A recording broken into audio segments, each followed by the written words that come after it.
I'll be with you all in just a minute there, folks.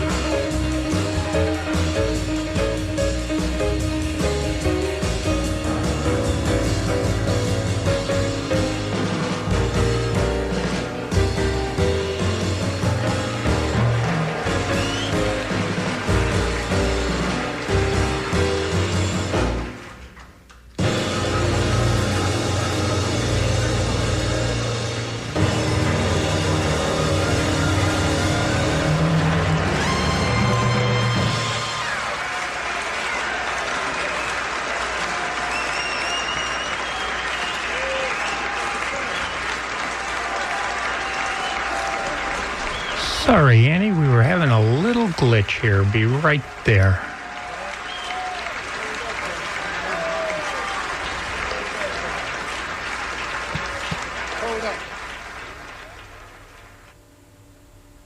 Still the best little radio station on planet Earth. WMNF Tampa and WMNF HD1. Florida has a long and troubling history of voter disenfranchisement, and investigative reporter Daniel Rivero has spent years uncovering it. Join us Wednesday, June 25th at the Commodore in Ybor City for Wavemakers Live, WMNF's quarterly speaker series. Daniel Rivero will discuss his award-winning book, Just Freedom, tracing Florida's decades-long battle over felon disenfranchisement, from Jim Crow to Amendment 4. With pivotal elections just months away, you don't want to miss this important conversation. That's Thursday, June 25th at 7:30. Tickets are just $10 in advance, available at WMNF.org. Here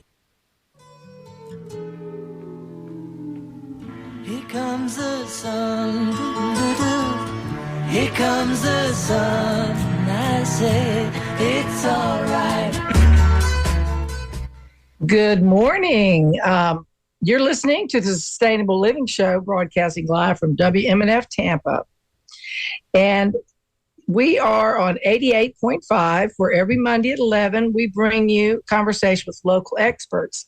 I think that David Stack is going to be on today talking about root knot nematodes and other gardening challenges. I'm hoping, if that's the case, is that the case, Bill? I do not see him on the line yet.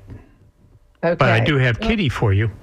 Well, great. Well, then I'll let you know. My name's Annie Ellis. I'm your host today. And then before we hopefully get David on, we'll have Kitty. And Kitty, if he doesn't come on, you hang out with me and we'll chat. Yes, that would be fine. Okay, sounds good. Good morning, everyone. When I was looking for information on things going on out in gardening world in the next week or two, I was surprised to find out there's a lot going on. So here we go. On Thursday, this is a project dear to my heart. It's called the Healthy Neighborhood Store Project, and there's a summer kickoff. It's in Sulphur Springs area, where there's a lot of attention being paid to the Sulphur Springs community redevelopment and progress forward. And so this is a Healthy Neighborhood Store initiative at the Discount Food Store right there next to the K-8 school at 1302 West Waters Avenue. It'll be Thursday, 3 o'clock to 5 o'clock in the afternoon.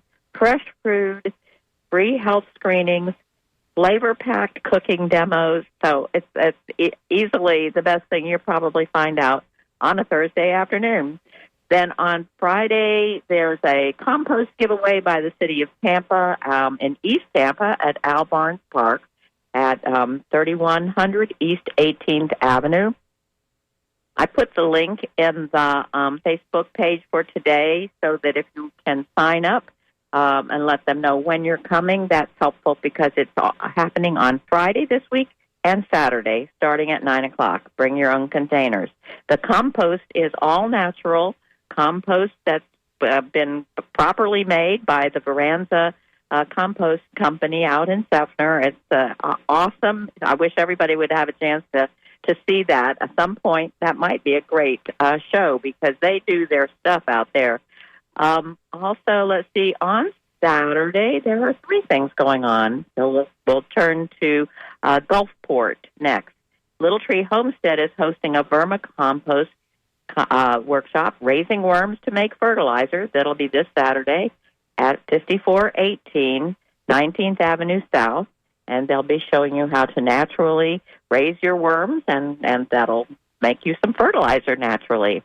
Also, the USF Botanical Gardens is hosting their pollinator open house on Saturday, June 27th from 9 to 2. We'll have talks from experts on native pollinators. There'll also be a tour through the gardens by our curator, Dr. Craig Hegel, and information tabling. So there'll be information from different locations around town. And lastly, there's going to be a family fun watershed exploration at Whedon Island Preserve, 1800 Whedon Drive, Northeast in St. Pete, and that'll be Saturday from 10 to 11:30. So family fun watershed exploration. Sounds like a bunch of things to do before 11 o'clock in the morning, before we all die of the heat. So we won't die. We'll just sweat like crazy. Listen, I have to be out of there by 10 o'clock. It gets me bad. I hear Look you. forward to the show, Annie. Thanks. Well, wait a minute. You're a minute. You're the show. Okie doke. Yeah. David Stock, who was supposed to be on today, I have called, emailed, texted this morning and had everything all set up, of course, as normal. And I'm having, so hopefully he's okay. You know, that's all I always think of is something radical like this. It's usually not a good idea. So, so anyway, you and I know a lot about gardening. Yes, so we do. Between us two, so just to let y'all know a little bit about Kitty Wallace, she's been around in the gardening. Well, you've been gardening your whole life, basically. Well, yeah, mostly because I was an only child. I was my father's son and my mother's daughter. So I did the dishes and the yard.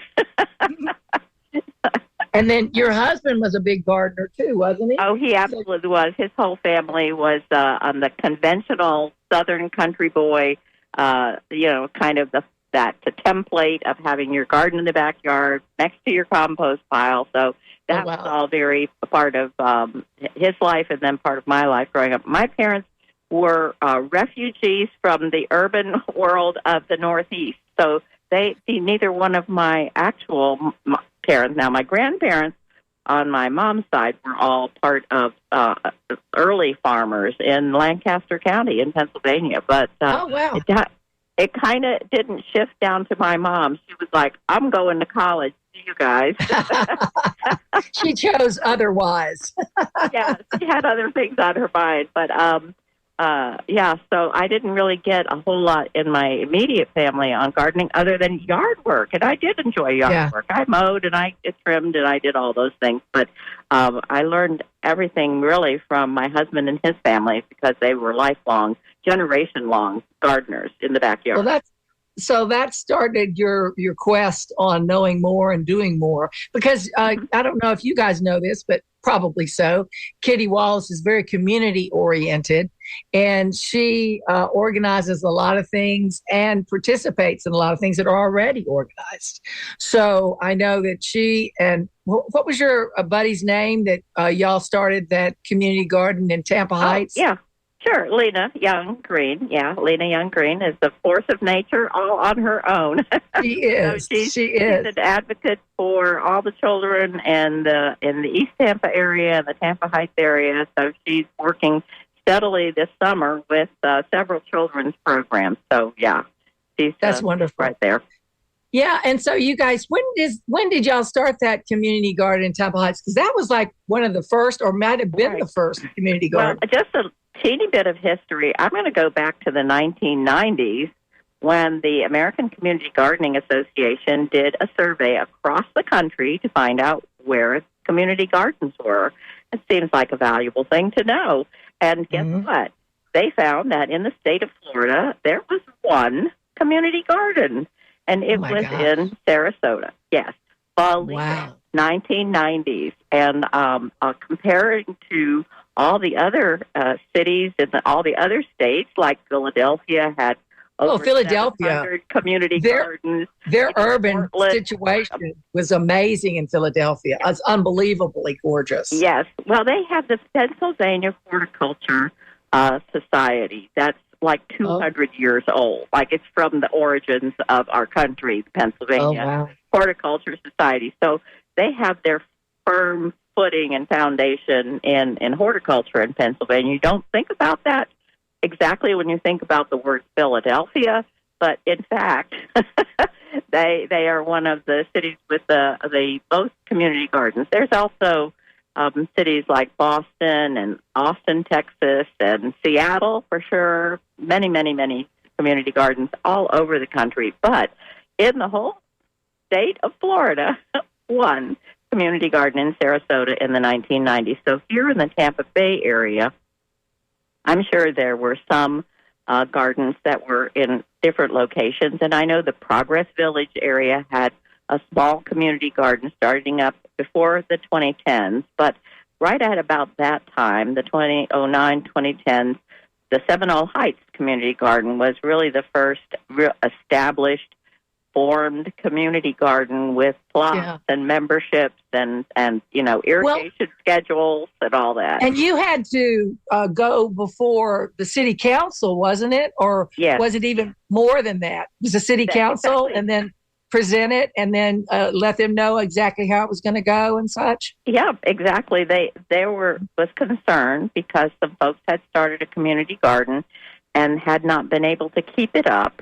Yeah, it turns to junk. With it, that turned into weeds and not a community garden. So there was an active concern on the part of residents in several parts of the city to say, we don't want, a big bunch of weeds showing up, next door without us knowing what's going on. So it did take over a year for the community gardening advocates to get down to city council and get an ordinance passed that allowed community gardens to exist. So that, like knock, knock, who's there? What? You don't want vegetables. Completely nuts. But yeah, I mean, there was research that showed that I remember too, you were talking to me about it and you told me that, that one of the big things there was getting in the water. And so getting that irrigation in there, because you had to create, you had no water in that area at all. So y'all had to get that, right? Right. At Seminole Heights, they had no water. It was a piece of property that a person that was very supportive, and she said, well, I got nothing going on in this piece of property right here on this little road in Seminole Heights. You guys could just do a garden in there. And her name was Linda, wonderful Linda, but there was no water there. So they put together some screenings and some things to capture water, and then it poured itself into a battery of what do you call them? The barrels? Yeah, the rain barrels. Oh, the water barrels? Yeah, the rain barrels. Yeah. Mm-hmm. They had a whole battery of rain barrels underneath this slough that was capturing rainwater, and that. Oh wow! They buried them. They had them on the ground? No. They were up on the ground, up high, because you had to turn them on to get the water. Oh, you had to get the pressure. Up on cement block. But the nice neighbor next door said that they could come over on Saturday when he was home, and he would give them his hose, and they could go around and actually have Oh, my gosh. So it was lovely. Everybody just pitched in. And David Whitwam and I were on the Tuesday gathering schedule, so we would go every Tuesday. And so everybody had a day, and we went over there to Seminole Heights, and that was, the beginning of community gardening in the Tampa area. That's so sweet, and it was like it was so basic that y'all were borrowing the hose from the neighbor next door. That's hilarious, actually. I want to go buy you a hose. We didn't really have gardening beds. We had gardening kiddie pools. So somebody, pitched in, $50 or whatever, and went over to Kmart and got 5 $9.99 kiddie pools and put them Wow. across the back. Dag created some holes in the bottom so there would be drainage, and that was those were our raised beds. So Man. you do what Man, the resource. you guys ought to do a little video of the before, the mid-range, and the after, because now it's Right. pretty fancy over there. Well, I mean, it has you guys have a- fancier. That's true. Well, I know since I've been there, it's a lot fancier. You've gotten those metal containers, haven't you? the metal raised beds, yeah. And we've just been working on it at Tampa Heights Community Garden. Now, we started after the ordinance was passed, because while we were in the middle in 2010 of talking with City Council about the Right. need for this ordinance, we just couldn't start the garden in the middle of that without it. No, you have to get all your ducks in a So row we for got sure. finally about July, and if anybody, I don't know, I was like a whole lot younger then, but I don't know how I even managed to start a garden in August, August 23rd. We started the Tampa Heights Community Garden. It was like, are you crazy? You were so fired up. You guys were so fired up from the momentum of going through all that to get it started. It was like y'all were just shot out of the cannon at that point. You know what I mean? Yes. It's like, okay, bam, here we are. Let's do it. Let's go. That's amazing. We had a lot of momentum. We got the mayor, the city council members. Lots of people had shovels in their hand. We have a great picture with about 20 people with shovels and smiles on their face on August 23rd. And it was about noon. It just, seriously, not as hot then as I don't think it was either. I agree with you. I do not think it was as hot because, I mean, it's hotter. I mean, just everything about everything is hotter now. And also because it's dry. The dryness, I think, intensifies everything. Because, when you get that cooling rain and then you get the moisture in the ground, you do get some sort of reflective coolness, Yeah. But anyway, what I wanted to also talk about? I wanted to talk about that thing you mentioned, the healthy neighborhood store at the discount food store. Is that a new thing? Yes. This is part of this really fabulous work that the Homegrown Hillsborough I love those people. Oh my gosh. Hillsborough Extension Office under Monica Petrella. And what they did was, they had such a vision. It's all about creating a sustainable food system. So if you all can remember back in like March and April of 2020, when all the people who worked in grocery stores and farms all went home, and it's like, what? So if the people don't pick and the truck drivers don't come and get it and take it to the store, and the store shopkeepers aren't there, you don't have any food. And that happened pretty darn quickly because, we've never been in a global pandemic before, and they told everybody to go home. Yeah. Well, nobody knew what to do, and everybody was afraid so much that, I remember my neighbors would order food, and they would spray it with Clorox? Windex or Clorox or whatever before they brought it inside. Oh, really? Really, really concerned, yeah. Yeah, well, I don't know. I didn't do that. It is that we did not have a strong food system plan here. Right. Probably some of the communities up in the Northeast that have been around for 200 years, they kind of have more going on with planning for food than we do. We're just like at the will of the corporate food system.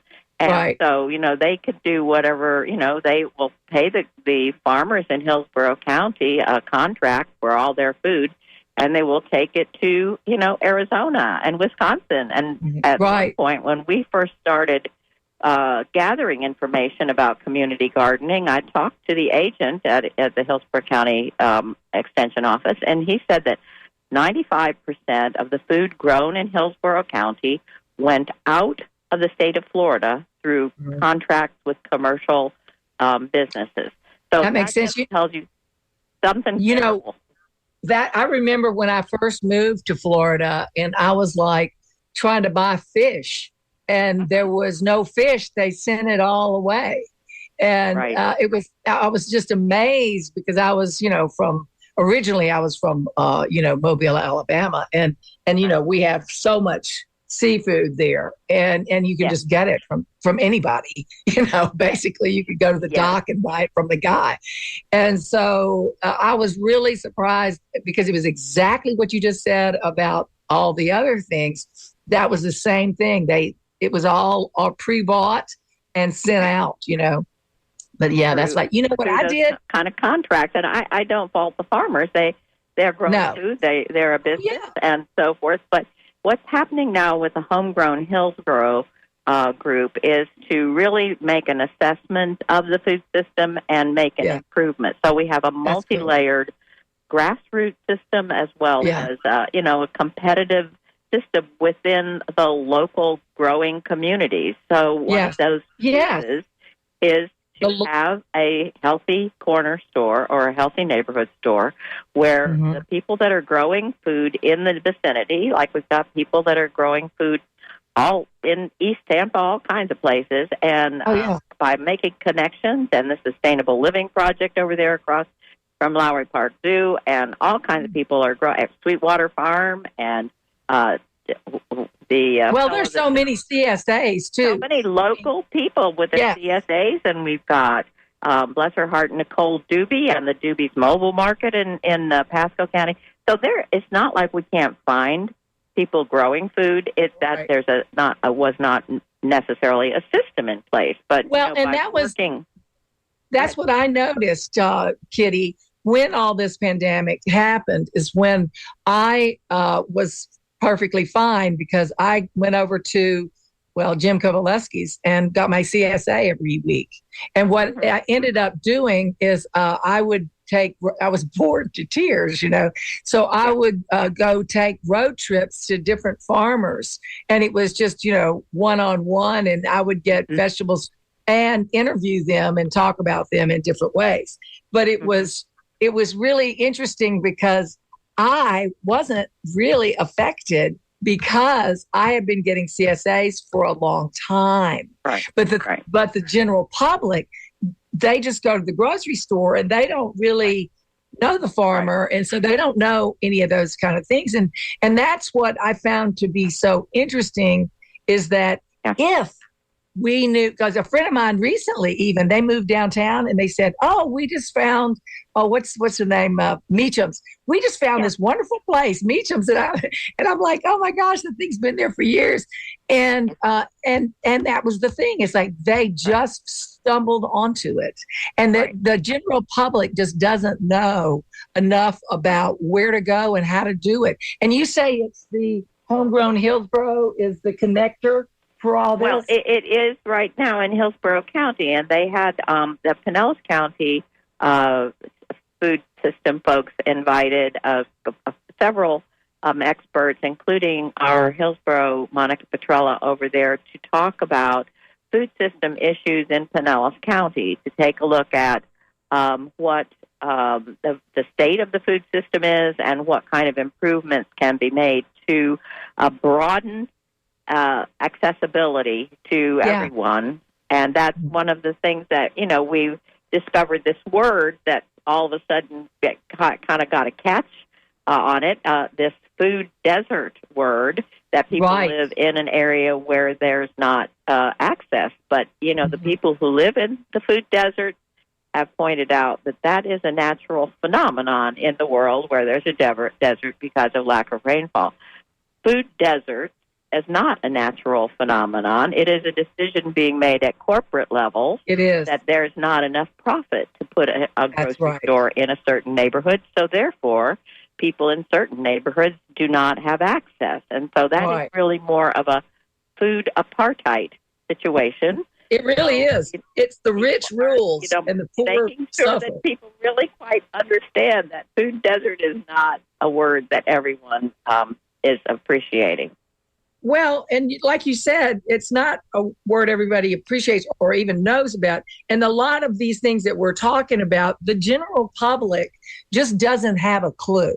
they've been their parents and their parents' parents and everybody Right. that they know forever has gone to the grocery store. I remember my neighbor, a banana tree fell down and she asked me to come over because I'm a plant doctor, right? And I said, oh, well, there's bananas and it's at the end of its life. And she said, oh, I said, here, I'll cut these. You can take them inside. And she said, oh, no, bananas come from the grocery store. Yeah, for sure. let me let everybody know just in case they want to contact us because we're having a good time. If y'all want to join in, you're listening to the Sustainable Living Show, broadcasting live from WMNF Tampa 88.5. I'm Annie Ellis, and my guest today is Kitty Wallace. We're just talking about all kind of cool stuff. If you want to participate, call in at 813-239-9663, text 813-433-0885. or email dj@wmnf.org. This would be a great day to ask questions if you wanted to, because you got a well of information here. I would so love it for the gentleman who called from South St. Pete a couple of weeks ago when I was on with John for the fundraiser. And he called to say that he was very concerned because people south of 34th Street in St. Pete did not have access to any kind of grocery store since someone that used to be there had closed. And so I brought this up to a bunch of people, and I brought it up to the people that were causing this conversation to happen in St. Pete about food systems and expanding access to people who have no access. So I want that fellow to know that that call did not just land on the one phone in the office at WMNF. It landed across about 10 different people involved in wonderful. food systems and in the St. Pete city government. So, yeah, well, I'm waiting to find out what they're going to do about it because they've got access, they've got resources, they got some funds.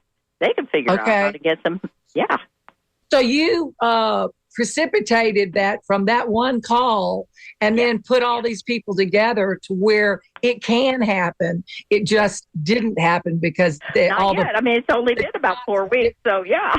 Well, I mean, the dots didn't connect until then. You know what I mean? That's the thing. It's like, it's just the same thing when people don't know what to do they don't know where to go get groceries because they've never heard of a CSA. They don't know how to get another, grocery store in there. They haven't a clue. They just accept it and then move on.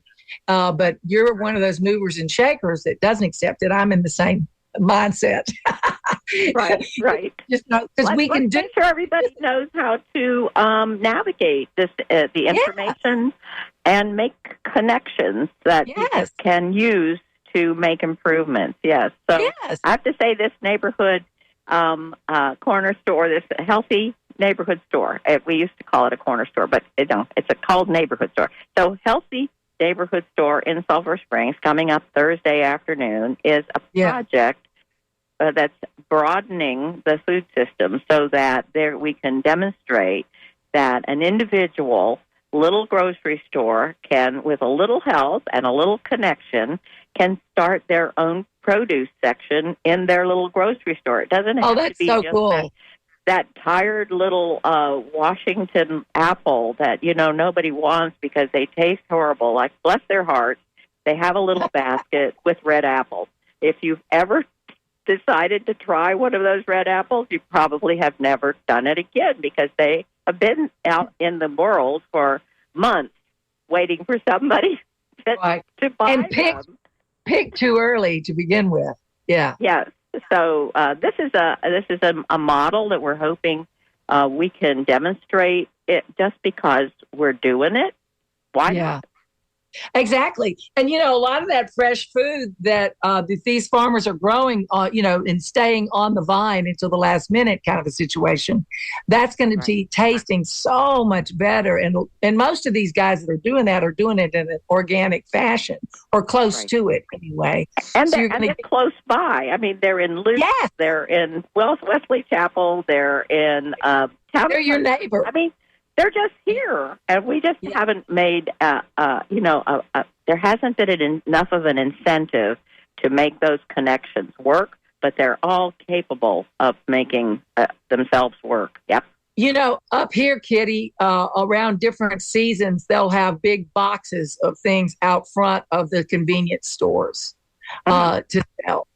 because they have made that connection. And it's just so simple. Well, the apple season up here, for instance, they'll have a zillion different types of apples, and they'll just be boxes and boxes and boxes of apples, and you can just pick up a few, and they weigh it, and you buy it, and you're in an express mart, basically. Yeah. So it's that's very doable cool. everywhere. Yeah. Apple Yeah, it is one of the really things that people would love it if we could grow apples in Florida. Oh, I know. Yeah. It's the thing. But I understand you guys having a good peach beginning. Yeah. Isn't the peaches they're coming on? It would be great to get some folks on who are growing some peaches. The University of Florida has developed one, at least, if not two, varieties of peaches that are bred specifically for growing in Florida. And I know my friends up in Newport Richey with the Grand Gardens up there, their community garden has at least one, if not two, of these peach trees. And I'm pretty sure Community Sod Garden has a peach tree. So people are growing these peaches that are specifically bred for Florida, and they're delicious. Yeah. They are delicious. They're not big, but they are very juicy and very delicious. You're right. They're, a couple of bites of heaven right there. Yeah. You know what I wanted to talk about, because, well, first off, I wanted to let y'all know just kind of what you just said. You found out about things because people called in. Somebody contacted me and suggested that I have David Stack on. I'm sure something happened, and he'll explain it later. But this turns out fine because Kitty and I, can do just fine by ourselves. But a person called or contacted me and wanted me to have him on. And so that's what happened. So I just wanted to let the public know that I'm available to hear about different things and different people in different places. If you're interested in, please contact me. And you can, and I will look into it and more than likely put it on, because quite honestly, I need the help. I have, it is one of the things I have to do is seek out people and create, questions and schedule everything. So it's very helpful. But we were going to talk about root knot nematodes, and I think you did a cover crop and had some good success with that. Tell the people about what you guys did with that. Well, I'll tell you a little bit about the concept of summer cover crop, which when we first started the Tampa Heights Community Garden, we had that year where we were dancing the dance with City Council. So I spent the year doing all kinds of research, and I realized that we were going to need to have a summer cover crop. And at that time, it was cowpeas, black-eyed peas, buckwheat, things like that. And so that's what we planted every summer. And several fun things about planting buckwheat, if someone has not had the opportunity to do that. It's a very pleasant little plant. It grows about 18 inches tall with little white flowers, and they just blow in the breeze. And one day you'll find a big, fat bumblebee hanging out, hanging on for dear life while the wind's blowing. And it's like, wait a minute, where did this big, giant bumblebee come from? Well, they just come because they love the buckwheat. But what we discovered after a few years of doing that was that Sweetwater, our friend Rick Martinez out at Sweetwater, was planting sun hemp. Now, we didn't know anything about it, but we've discovered since then that there's been research that indicates that sun hemp not only saves the most nitrogen and returns it to the soil, but it also dispels nematodes, and it also gets rid of the weeds because it grows like 5.5, 6 feet tall, so the garden is shaded and it's cooler in the summer. So we started just growing sun hemp. But I will tell you that we had a wonderful workshop this Saturday from Jessica Brenner from the Ybor Street Community Garden. And she has experimented with the summer cover crop that includes radishes, daikon radishes, and other buckwheat and other things so not just sun hemp. And I was like, but sun hemp is great, and the plants all love it, and the soil loves it. But she pointed out, diversity is always better. And I said, that's a core value of mine. Yes. When you were saying that y'all did the buckwheat for some years. I was thinking, well, that's probably not good after a couple of years, right? So Yeah. is she mixing the whole seed packs up and then Yeah, just putting it mixed in a up. different thing? Exactly. Yep. Wow. Mixed up I bet that's just all pretty the stuff. too, right? And I'm gonna. I've got another garden that I'm in charge of turning over into summer, so I'm gonna put all these diversity seeds in that. You know garden. what would be Let's see how it nice goes. too? You could throw in some wildflower seeds too, and it would just look like a meadow. That would be so fun. Yes, I It think really we'll do would that. be. If you're going to mix it up like that, you're going to have different heights and such like that. It would be Right. really nice to throw in a little bit of flower stuff, because it would really, something native, of course, some salvias, some Right. asters, Right. some things like Yes, that. I think salvias would go very well because these are going to be rather tall plants in this. But if you're going to put in some buckwheat with it, you're not going to have it all tall. Yeah, no, I agree. Yeah, that's true. Yeah. The 18-inch buckwheat's going to show itself because those little flowers are just so cute, and then bumblebees are quite cute too. I'll take a picture of it and send it to you, Andy. Super. So root knot nematodes. What is something that you've done, Annie, to try to address? It was a long time ago. This was something we talked about. Was people used to do solarization, and I've never been a believer in solarization because I believe that it kills all the things that are in the ground, above. I mean, all the worms are going to drop down and stay cool, of course, but all your microorganisms, your mycelium, all of that is going to be damaged by that heat, and it's just not good. You're doing one thing, but you're damaging. Like if you're doing one, you're damaging five. Right. So that was one of the things we were going to talk about actually, and so anyway, it was something that I really pushed people away from, even though people keep going on about solarization. Right. He actually found that it did kill all those things because he did it for 7 years. The soil is alive down there. He had dead soil. That plastic that intensifies that sun to 115 and 120 degrees. That soil is at least dead. At least, right. And that's right. And that's what he found. He had dead soil. So he had to actually revitalize his soil. So he found that out, which was really great that I heard that from him because, that he proved it to himself in a scientific manner, really, unintentionally scientific, but he did it in such a length of time that it was very obvious that it was dead. Yeah. So, but what I've done is I've done the sun hip. Now up here, people do the buckwheat because it's the nitrogen, we get the nitrogen back in the soil, but we don't do really much. There's not much time to grow, Kitty. So only if you have enough room left in your garden and you have some open soil, then it would be good to put cover crop because you don't want to have open soil anywhere. You want to have that all filled up. Right. Number one, to keep the weeds away, and like you said, it's your garden. And then number two, keeps it cool, holds the water, keeps all the microorganism happy, and it's replenishing nitrogen, which you always need. Now, but I haven't done that because I have everything planted. Crab meal? Oh, I use crab meal like crazy. I mean, not here, but I used to put a crab meal in every hole that I dug. Yeah. So that was specifically something that you thought was helpful in dispelling the root knot nematodes? It was huge, yes. And also the crab meal is just a good fertilizer as well. It doesn't hurt anything, so why not, right?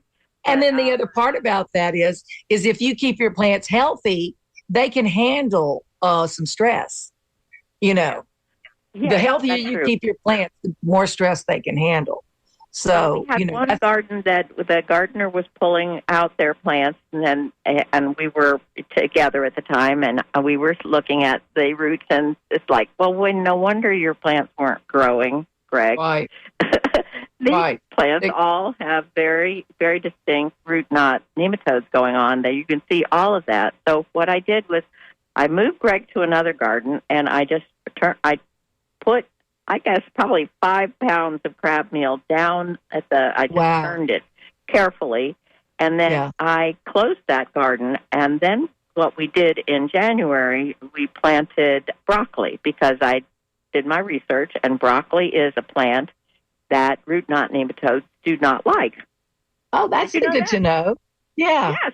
So I planted that whole garden in broccoli because then whatever root knot, in my mind, whatever root knot nematodes had survived the onslaught of the 5 pounds of crab meal that I put in there, they weren't going to start sniffing around and coming up to, I imagine them to be sniffing around. I don't know. They don't, I'm sure they have some They're like little dogs. That's right. and attacking my roots of my veggies. So, but I go, I'll fix you little guys. I'm going to put broccoli in here. So I healed that whole garden that year. Oh, that's so nice. Yeah. That's really good to hear that you can do that. You know what I mean? I think people, especially new gardeners, they get frustrated and they just want to give up because it's not, this magical garden they see online, everybody is doing. And, it takes some time. I mean, I'm in my second year of working on the soil. I mean, I didn't plant anything the first year. So it's just been soil work up until now, and I'm still working on the soil. Well, it's continual work on the soil. But one of the things I did want to point out is that if you do have root knot nematodes and you have plants and you dug them up, do not put them in your compost. Right. Throw them in wherever, do whatever with them, but do not put them in your compost unless you get up to 140 degrees and 160 degrees for many weeks in a row, which is probably chances are slim and none on that. Yeah. So, home gardener doesn't, our home gardener compost piles just don't get that hot. No, they don't. They don't. We had, we had, what's his name? Oh gosh, I can't think of his name. Phil Reasons, what's his name? The water. Phil Reasons. Yeah. From, Phil Reasons. We had Phil Reasons on, and that was at Kitty's, suggestion, and oh my gosh, what a wonderful guy. And he does the aquaculture, which is fish in the water, and then you use the water for your fertilizer. Now you guys have that system over at the garden, right? Yes. At Tampa Heights, there's also a system like that at Sustainable Living Project, although it's in reparation right now. But the Plant City Commons Community Garden also has a aquaculture garden. So, we've learned to use it as part of the way that we have gardeners that are close to where the aquaponic system is, and we make sure they know how to empty the fecal waste from the system and use that for their garden gold, we call it. Yes, absolutely. Black gold. Clean. Yeah. So, it's funny. I used to have houseplants, and I had a little fish tank, and I would feed a plant. I would use the water and put it in the plants because it was so obvious that was a good thing to do. And they were in crazy great health. We had an email, Kitty, that says, I can't quite understand what you're saying about saying with sun hemp. So I don't know what that actually means, but you want to explain about how to get it, how to plant it? You actually do have to buy the seeds. They come in 1 pound, 5 pound, 10 pound packages. How do you get that? From the seed company in Brooksville. Let me see. Oh, my goodness. Okay. No, it's not Brooksville. It's Dade City. Hancock. Okay. Hancock Seeds sells sun hemp, and also the Southern Seed Exchange sells smaller packages of sun hemp. And the seeds are small, and we just shush the soil around and do broadcasting, and then cover with a light covering of soil. And a light covering of soil. Just to express that, I wanted to say you don't have to really plant the seeds. I mean, you just can broadcast them and toss some soil over them. Yeah. Yes, and kind of tamp it a little bit so it makes Yes. contact with soil. Yes, and make sure that at first that it's well watered. But yes, Yes. they will be growing pretty quickly. Our gardener Sylvia just did hers last week, and her little sun hemps are already up to 4 inches now, and they'll continue Wow, growing. in 1 week? That's Yes, amazing. well, now that I think of it, it probably is 2 weeks. But yeah, so they'll grow all summer. Now, the thing with sun hemp, and the research shows that it does return the most nitrogen to the soil, and it takes the most deflection off of root knot nematodes. That's part of what is wonderful about it. But if you're not careful, it'll start to grow its own flowers. They're beautiful little yellow flowers. But if they're producing their own flowers, that means they're using the nitrogen that they've sequestered. Oh, from that the makes sun. so much sense. So So, what do we you do cut the flowers is- off? Yeah. So we just chop them all in half about after a month that they've been growing. So pretty soon they're going to start having flowers. So we just go in there. We have one of our gardeners who loves to do this. He's got a weed whacker of some kind, and he just goes through the garden and chops them all down to 3 feet. And then they continue growing, and they continue putting nitrogen in the soil for the next month. And then we snip them at the soil line, lay them Right. down in the soil. And so you never pull a summer cover crop that's returning nitrogen to the soil. You never pull it out. You only snip it at the soil line because those roots are keeping the nitrogen in your soil. So Okay. you snip everything at the soil line, lay it all down. And at Tampa Heights, we do put cardboard on, but you don't have to. Kind of just like sprinkle a little soil on them, and we let them rest for about 4 weeks. When we come Okay. back at the beginning of October and we have one big day where everybody comes. It's called Fall Planting Day. Woo-hoo!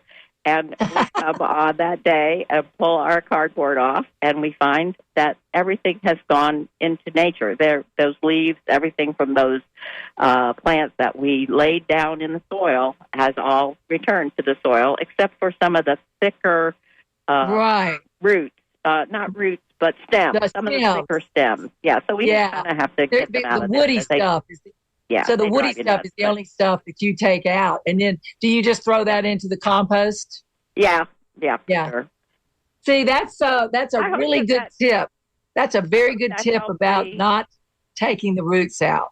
Right, Yeah. right. The caller, if she needs more information, she can get in touch with me. I Yes. will say that the first year that we tried it, we had been using buckwheat, as I mentioned, and so we'd heard about the sun hemp from Rick Martinez. Sure. So we said, hey, who wants to try this? Is something we found. So we had about 6 or 8 people said, oh, we'll try it. So those folks tried it, and, everybody was happy, just going along day after day. And here comes November, and we were looking out over the garden, and we said, wow, everything's looking so great. But look at these gardens.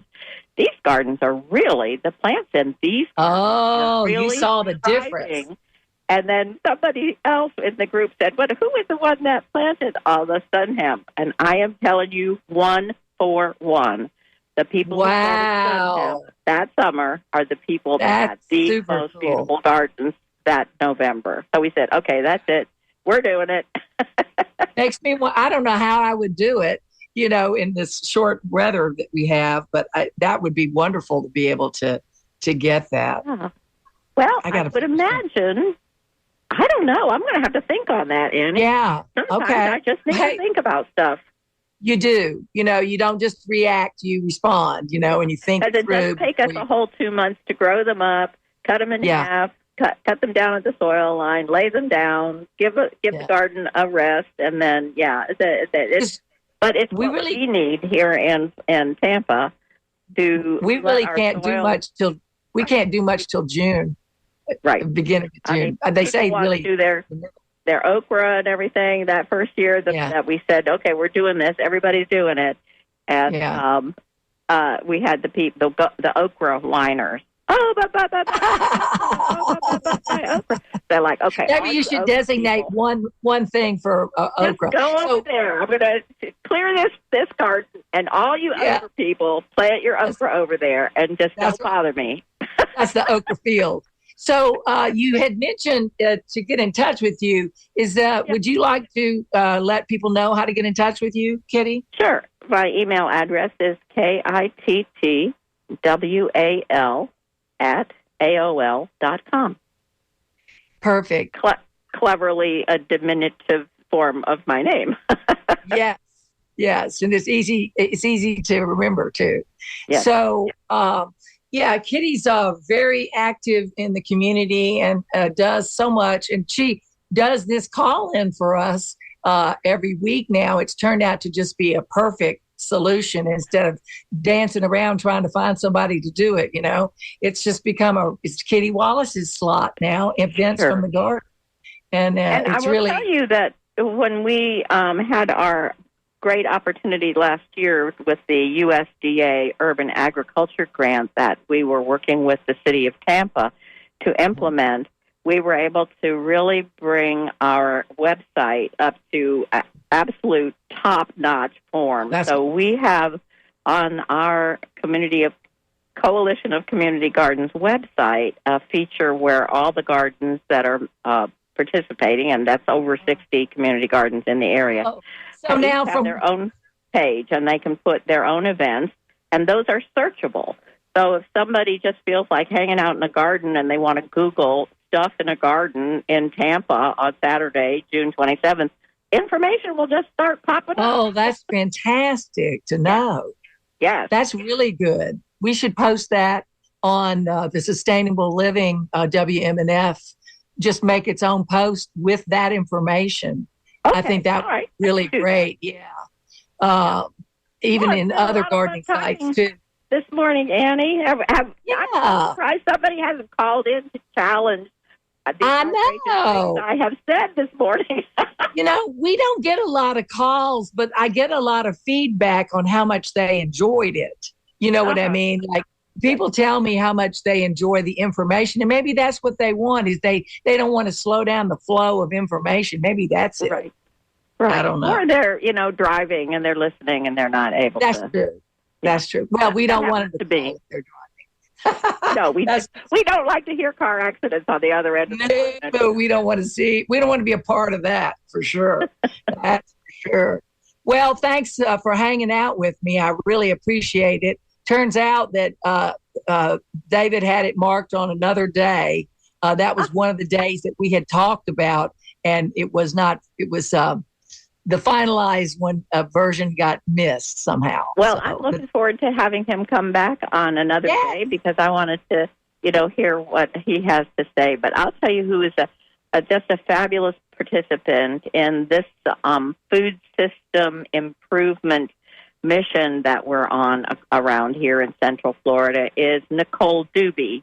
She owns Doobie's mobile market in the South Pasco County area, and she's also been extremely active with providing a system of sharing food to some of the elementary schools that live in food apartheid areas where food access is limited.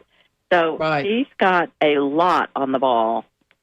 Well, I'm going to call you, and we'll get all that information sent. Or you can text it to me. But we're out of time, Kitty. Okay. So let me close up. Annie. Thank you so much. You made my day, girl. Bye-bye. Always. Love you. See you later. Okay, y'all. We got to close it up. So make sure and tune in next Monday morning, and I'll be hosting and have guests talking about hurricane preparedness. Thank you, Grace, for online presence. Maddie for taking the calls that we didn't have, but she was ready. Bill for working the boards and, saving us for all the crazy that happened today. We appreciate all of you very much. And always, thanks for letting us be a part of your listening. Follow our Facebook page, Sustainable Living WMNF. You'll get all that information that Kitty just gave us. And thanks for tuning in today. I'm Annie Ellis. Stay tuned for the next hour for Community Speaks with Mabili. See you again next week. You're listening to WMNF Tampa.